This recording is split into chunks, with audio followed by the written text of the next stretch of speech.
Trust provides the bond in our relationships.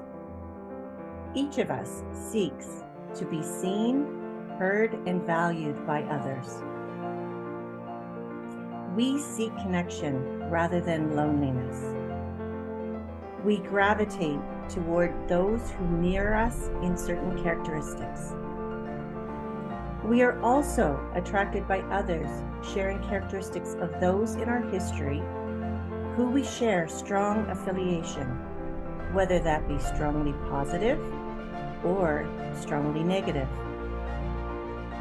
Historically, we have been influenced by media, movies, folklore to value characteristics such as the bad boy, or rogue, or beautiful temptress, which is inexplicable, as these characteristics do not reflect trustworthiness.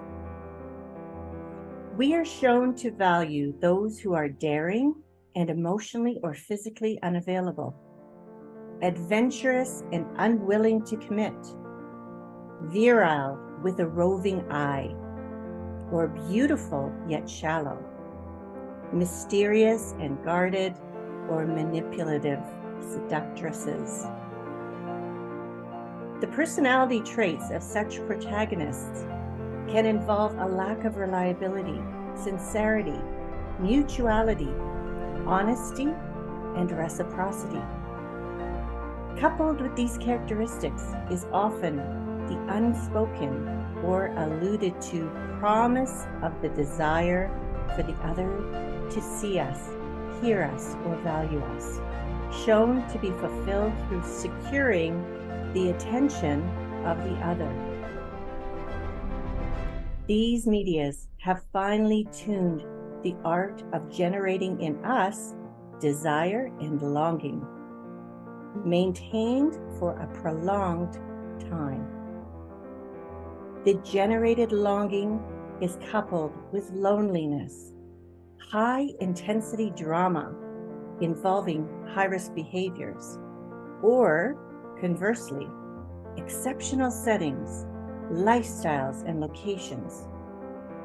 The protagonists are often women, powerful in their youth, beauty, and promise of sex, or men who are powerful in their physical physique, intellect, or finances. The object of desire is often fought over and valued for superficial charm, empty, elusive promises, or inconsistent, intense interactions with fleeting connection, which keeps the other person seeking more contact. The seeker hopes for deeper connection and fulfillment of the desire to be truly seen, heard, and valued. We identify with the seeker, relating to the sense of loneliness, vulnerability, and heightened desire. We relate to the desire to find the one to complete us, the one who will understand us, anticipate our needs, and fulfill them effortlessly. We have ingested the promise. We hope that the points of mutuality and connection will grow and expand to achieve the happily ever after promised in folklore. So what do I need to do to promote trust, the bond that strengthens relationships? I need to learn to trust myself. Build the belief, I've got this. Build the self-trust that I can handle what shows up for me without falling apart. This requires me to support myself emotionally, mentally, financially, to value my essential personhood, and to honor what I value most. I can take time to recognize who I am and my unique personality and what is most important to me. I can hold fast to what I value most. This requires me trusting that someone sharing these values will come into my life if it is my destiny.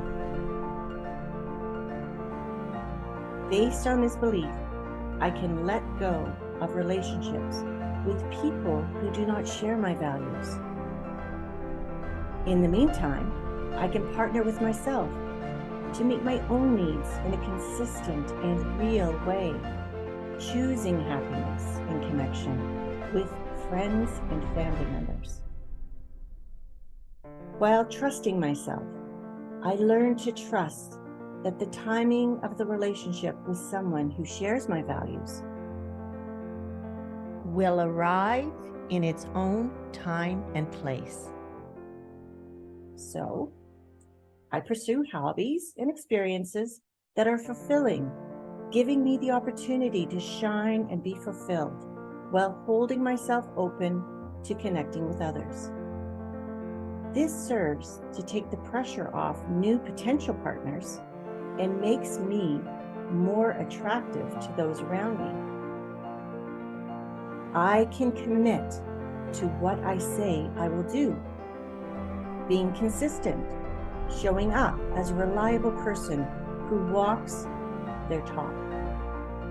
When I practice this trustworthy behavior, I can look for evidence of the same consistency in the behavior of those I'm interested in pursuing.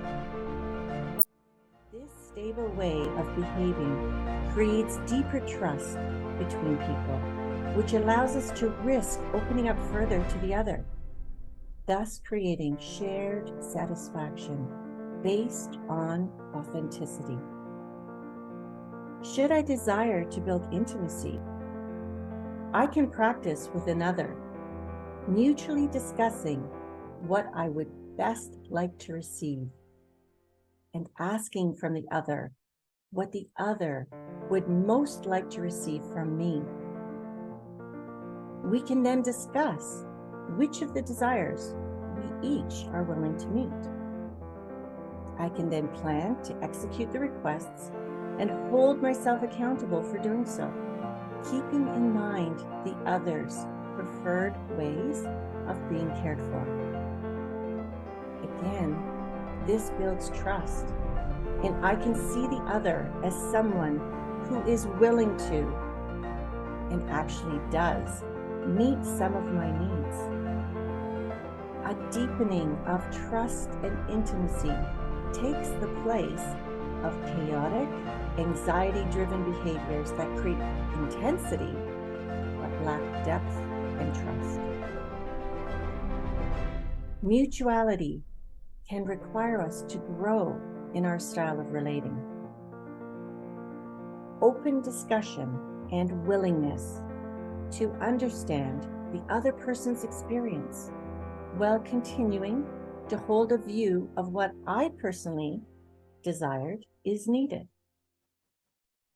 I am responsible for making commitments to execute the other's request while holding myself accountable, knowing that I am building trust and deepening our trust.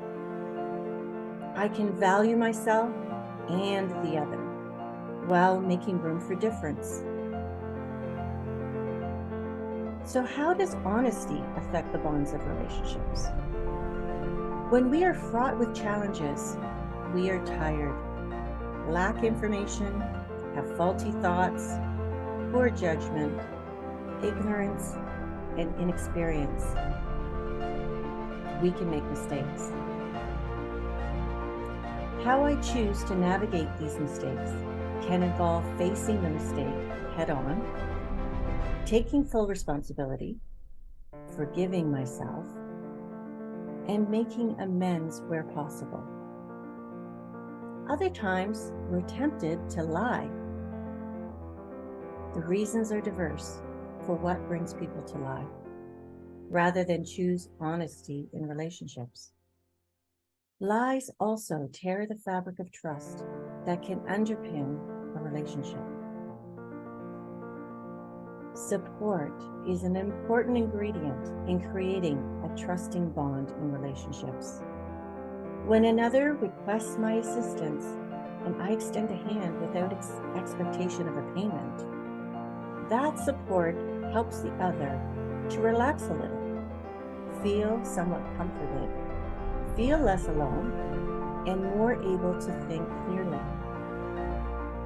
I am left also feeling good about myself and my ability to help another, and happy to be in the position to do so. Support does not have to cost a lot. A sympathetic ear at the right time, a regular text that conveys that I'm thinking of you, remembering another's birthday or date of significant loss. There are endless ways that I can express my care and concern for someone. When two people align who are clear, open, willing to share, and orient their attention to creating a relationship between them that both find fulfilling, they create a foundation for trust to develop.